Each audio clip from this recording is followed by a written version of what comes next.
मेरा नाम मनोज कुमार है और मैं उत्तराखंड राज्य के नैनीताल जिले के छोटे से गांव गौतम नगर मालधन चौड़ में रहता हूं। शिक्षा की जब बात करते हैं तो मेरा सफ़र प्राथमिक पाठशाला से स्टार्ट होता है और जब सफ़र अपना प्रारंभ किया तो ये सफ़र चलता हुआ फिर मैं आईएएस की कोचिंग के लिए जीत आईएएस हल्द्वानी शहर में आया और अपनी तैयारी की। यहाँ पर रह करके मैंने जितनी भी तैयारियाँ थी वो तैयारियाँ की और उस तैयारी से मेरे जीवन में एक नया बदलाव आया और मैंने वहीं से अपने मन में एक विचारधारा बैठा ली कि अपने जीवन में एक लक्ष्य निर्धारित करना है और उसी लक्ष्य के साथ जब मेरा जीत आईएएस से 1 साल की कोचिंग हुई तो फिर मैं अपने गांव लौट आया क्योंकि मेरा मन बहुत विचलित हो चुका था वहाँ की शिक्षा प्रणाली से और शहर के बच्चों के साथ रह करके उनकी जो मेंटलिटी होती है उसको समझ करके मैंने अपने जीवन में वो इम्प्लीमेंट किया। बहुत ज़्यादा बदलाव किए और जो दिनचर्या होती थी उसे भी चेंज किया।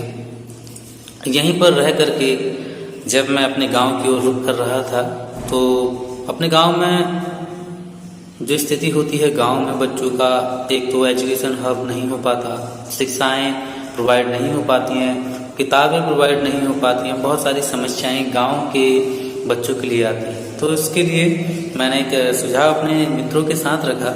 मेरे बहुत सारे दोस्त थे जिसमें मेरे 2 दोस्तों ने मेरा साथ दिया, अनिल चन्यार और प्रदीप चंद्रा। उनके सहयोग से मैंने एक कोचिंग सेंटर स्टार्ट किया और वहाँ पर रह करके बच्चों को निःशुल्क शिक्षा प्रोवाइड करवाई। तो उसका इम्पैक्ट ये रहा कि बहुत सारे बच्चे उससे सफल हुए, बहुत अच्छे पदों पे बच्चे पहुँचे। तो यहाँ से मेरा जीवन का जो टर्निंग पॉइंट है बहुत जल्दी बदल गया। साल 2016 मेरे जीवन का बहुत बड़ा इम्प्लीमेंट पैदा करता है, बहुत ज़्यादा बदलाव का वो दौर था। मैं बहुत ज़्यादा प्रभावित भी था। मेरे जीवन में मेरे बड़े भाई डॉक्टर प्रकाश चंद चन्याल जी का बहुत बड़ा योगदान है। उन्होंने मुझे देखते हुए मेरे अंदर जो क्षमताएं थी उन्होंने पहचानी और उन्होंने मुझे प्रेरित किया उच्च शिक्षा में आने के लिए। जब उन्होंने मुझसे कहा कि गांव में रह करके हम सिर्फ कुछ ही बच्चों का भला कर सकते हैं, अगर हम उच्च शिक्षा में आते हैं तो समाज के तमाम उन बच्चों का भी भला कर सकते हैं जो बच्चे शिक्षा से महरूम हो जाते हैं। बहुत सारे बच्चे शिक्षा से वंचित हो जाते हैं। तो हमें अपने समाज के प्रति इन विचारधाराओं को फैलाना चाहिए, अपने बच्चों को शिक्षा देनी चाहिए क्योंकि ग्रामीण क्षेत्र में शिक्षा का स्तर बहुत निम्न होता है। तो वहीं पर रह करके मेरे बड़े भाई ने मुझे सुझाव दिया कि आप पीएचडी कीजिए और साल 2017 में मैंने पीएचडी एंट्रेंस क्लियर किया और टॉप लिस्ट में था। तो जाहिर सी बात है मुझे मेरा मन चाहा कॉलेज मुझे मिल जाता। तो मैंने जो मेरा निर्णय था मेरे भैया से डिस्कस किया तो भैया ने मुझे डीएचबी कैंपस नैनीताल आने का सुझाव दिया और अपने साथ मुझे डीएचबी कैंपस लेके आए। और यहाँ पर जो मेरी गाइड हैं प्रोफेसर नीता बुरा शर्मा मैम, उनसे मेरा इंट्रोड्यूस करवाया और मुझे उनके अंडर पीएचडी करने का सौभाग्य प्राप्त हुआ। और मैं मैम का बहुत ज़्यादा शुक्रगुजार हूँ कि मैम ने मुझे अपने अंडर पीएचडी करने का मौका दिया और मैंने भी अपने गुरु के बताए मार्ग पर चलने का हमेशा कोशिश की है, बहुत ही प्रयत्न किए हैं, मुझसे कोई गलती ना हो, कोई मिस्टेक ना हो। तो इसलिए मैंने अपने गुरु से बहुत सारी चीज़ें सीखी। यहाँ पर रह करके मैंने मैम के जर्नल में भी काम किया और यहीं पर ही मैंने अपने रिसर्च पेपर पब्लिश भी किए। यहाँ पर बहुत सारी चीज़ें मुझे सीखने को मिली कैंपस में आकर के भी। जो शिक्षा का स्तर होता है वो बहुत ज़्यादा और प्रगाढ़ है, मुझे और ज़्यादा सीखने की आवश्यकता है। मैंने सीखा बहुत ज़्यादा, मेरी मैम ने मुझे बहुत ज़्यादा प्रमोट किया और जिसका मेरी ज़िंदगी में बहुत बड़ा इम्पैक्ट पैदा होता है। यहाँ से एक बदलाव की लहर मेरी ज़िंदगी में आती है कि मैम के बताए मार्ग पर, भैया के बताए मार्ग पर मैं चला और इसका परिणाम एनटीए नेट 2017 मेरा क्लियर हुआ और उसी दौरान उत्तराखंड सेट भी हुआ और मैंने उसमें उसे भी क्लियर किया। और इसके साथ ही 2018 में मेरा जो है 9 अक्टूबर 2018 को मेरी ज्वाइनिंग राजकीय महाविद्यालय माध्यमिक चौड़ में असिस्टेंट प्रोफेसर के पद पे हुआ एज ए गेस्ट फैकल्टी। और इसके बाद मैंने अपने पढ़ाई का स्तर बहुत आगे तक जारी रखा और इसी दौरान बहुत सारे अचीवमेंट मेरे लाइफ में रहे और यहाँ पर रह कर के जो शिक्षा का स्तर है वो बहुत अच्छा मैं चाहता था कि बहुत ज़्यादा डेवलप, और मैंने किया भी जितना मुझसे बन पाया। और यहाँ पर सबसे ज़रूरी बात ये थी कि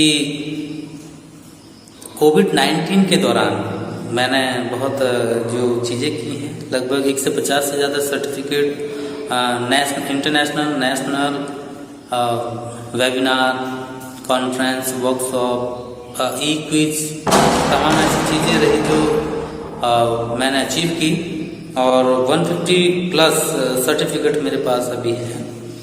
और इसी दौरान 16 जून 2020 में doctor Chandramouli Joshi Raman science and technology foundation के चेयरमैन एक वेबिनार के माध्यम से हम मिले और मेरा इंट्रोडक्शन हुआ, एक इंटरव्यू हुआ जिसके माध्यम से चंद्रमौली जोशी सर ने मुझे एक मौका दिया। National council of teacher scientist India में उत्तराखंड यूनिट का मुझे डायरेक्टर बनाया गया और उत्तराखंड का मैं डायरेक्टर इस पद पर 16 जून को नियुक्त किया गया।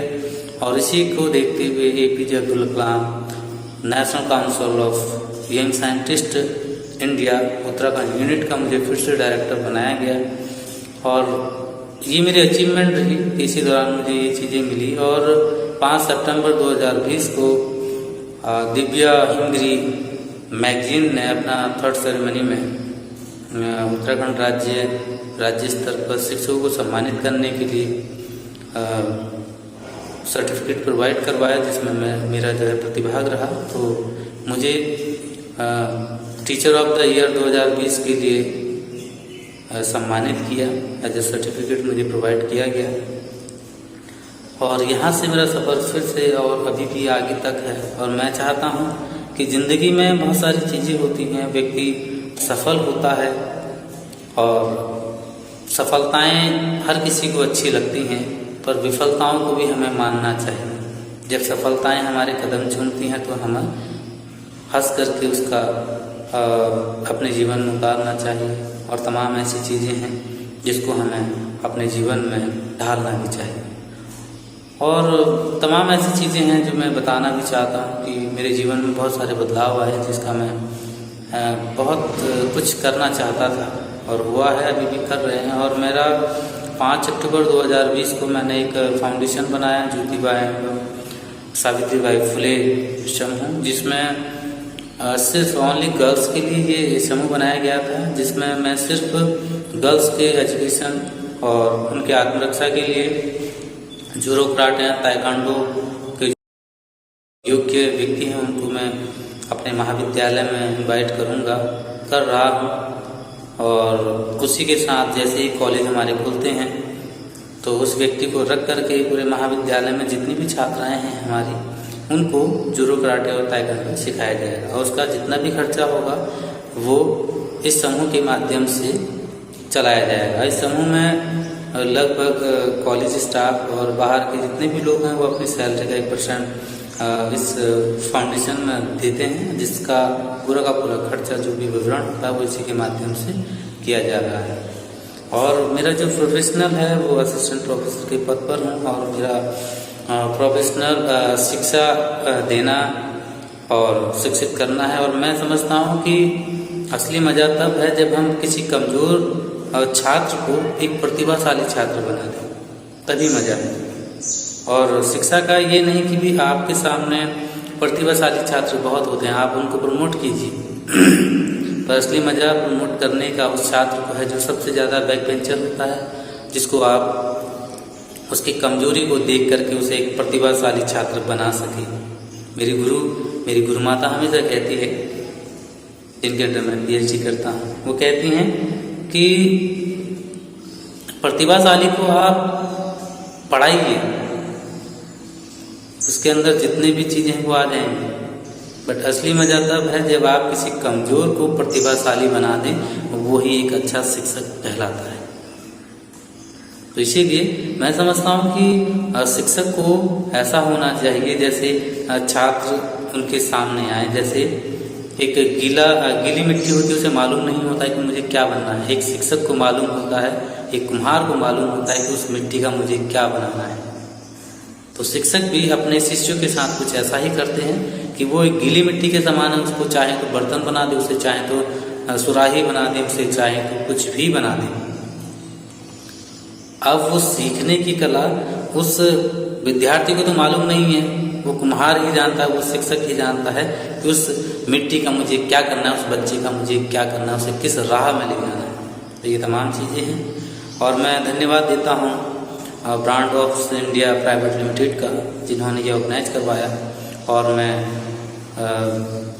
धन्यवाद देता हूँ इस पूरी टीम को, जिसमें ग्लोबल आइकॉन अवार्ड के लिए ये नामित किया है मुझे। और मैं बहुत तहे दिल से आपका शुक्रिया अदा करता हूँ। धन्यवाद।